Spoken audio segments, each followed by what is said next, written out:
Dream big and we are here to make them bigger and better. St. Solders Convent Senior Secondary School Sandoho, Hamirpur offers admission for new session from playway to senior secondary level with following academies: special coaching from class 6 to 12th, NDA, Navodaya Vidyalaya, Army, Sainik School, Air Force. Himachal तहलका news में आप सभी दर्शकों का बहुत बहुत स्वागत है। चलिए शुरुआत करते हैं इस खबर की। देखिए, हिमाचल प्रदेश में बर्फबारी के बाद लोगों की मुश्किलें भी बढ़ गई है और प्रदेश भर में बीते 2 दिन से हुई बर्फबारी के बाद कई क्षेत्रों में सड़क मार्ग अवरुद्ध हो गए हैं। प्रदेश में 720 सड़कें पर यातायात ठप है और चंबा जिला में 163, शिमला में 250, जबकि लाहौल स्पीति में 139 और कुल्लू में 67 और अन्य जिलों में भी सड़कें अवरुद्ध हुई है। वहीं हालांकि सड़कों को खोलने का जो कार्य है वो युद्ध स्तर पर जारी है और 250 के करीब मशीनरी सड़कों को खोलने के लिए लगाई गई है और आज दोपहर तक 3 बजे तक यातायात के लिए बहाली से कर दिया है।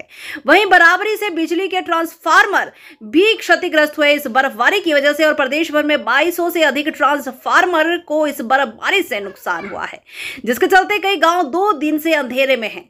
और लोक निर्माण मंत्री विक्रमादित्य सिंह ने कहा कि प्रदेश लंबे समय से बर्फबारी का इंतजार कर रहा था और 2 दिन से कई क्षेत्रों में अच्छी बर्फबारी हुई है। बर्फबारी बागवानों, किसानों के लिए काफी महत्वपूर्ण है। प्रदेश में सूखा जैसे हालात थे और पर्यटक जो है वहां पर नहीं आ पा रहे थे, लेकिन पर्यटन की दृष्टि से भी बर्फबारी काफी महत्वपूर्ण है। उन्होंने कहा कि प्रदेश में सड़कों को खोलने की बात है। 1 महीने पहले ही इसको लेकर बैठक की थी, जहां भी बर्फबारी की संभावना रहती है उन्हें खोलने के लिए मशीनरी तैनात कर दी गई थी। चलिए दिखाते चलते हैं विक्रमादित्य सिंह क्या कह रहे हैं बर्फबारी को लेकर। पूरे प्रदेश में और ख़ास करके जो हमारे हिमाचल प्रदेश के पहाड़ी इलाके हैं वहाँ पे पिछली रात और पिछले दिन अच्छी बर्फ़बारी हुई है। मैं समझता हूँ कि ये बहुत अच्छी बात भी है, क्योंकि हमारे बागवान, किसान और ख़ास करके हमारी टूरिज़्म इंडस्ट्री के लिए ये बहुत महत्वपूर्ण है, क्योंकि जब सूखा पड़ा हुआ था तो कोई भी टूरिस्ट हिमाचल की ओर रुख नहीं कर रहा था। तो मैं समझता हूँ उस दृष्टि से ये बहुत महत्वपूर्ण है।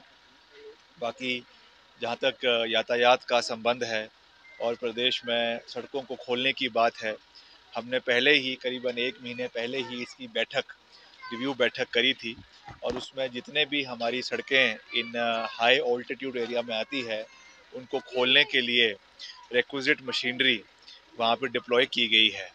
चाहे वो हमारे लोअर हिमाचल से मशीनरियों को डिप्लॉय करके वहाँ लगाया गया है, चाहे हायर करके, और अभी नई मशीनरियाँ भी लगाई गई है। करीबन 250 मशीनरियाँ जो है वो इन इलाकों में लगाई गई है।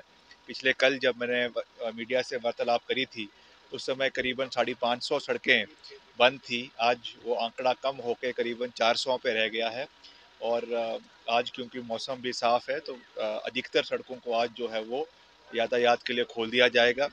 मगर अभी ये लगता है कि अगले 2-3 दिन में और बर्फ़बारी होने के संकेत है।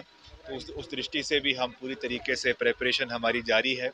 हमने जो कैल्शियम क्लोराइड और ब्राइन का एक सोल्यूशन मिक्स करके उसका एक्सपेरिमेंट भी शुरू किया है कुछ इलाकों में, वो भी सक्सेसफुल रहा है। उसको भी अलग अलग डिविजन्स में इस्तेमाल किया जाएगा और ख़ास करके अभी जो मरम्मत है, रिपेयर्स है, डैमेजेस हुए हैं, उसके लिए भी पिछले कल हमने करीबन 72 करोड़ रुपए, 72 करोड़ रुपए जो है वो डिपार्टमेंट को, विभिन्न डिविजन्स को रिलीज़ करवाए हैं, ताकि कहीं पर भी कोई पैसे की कमी ना पड़े। जहाँ पर भी कोई मशीनरी डिप्लॉय करनी है, कोई सड़क टूट जाए ऐसे समय में, तो उसमें डंगा लगाना है, जो भी प्रावधान करना है उसके लिए हम पूरी तरीके से, सरकार लोगों के साथ खड़ी है और आने वाले समय में भी हम पूरा प्रयास करेंगे कि सड़कें सारी साफ़ रहे।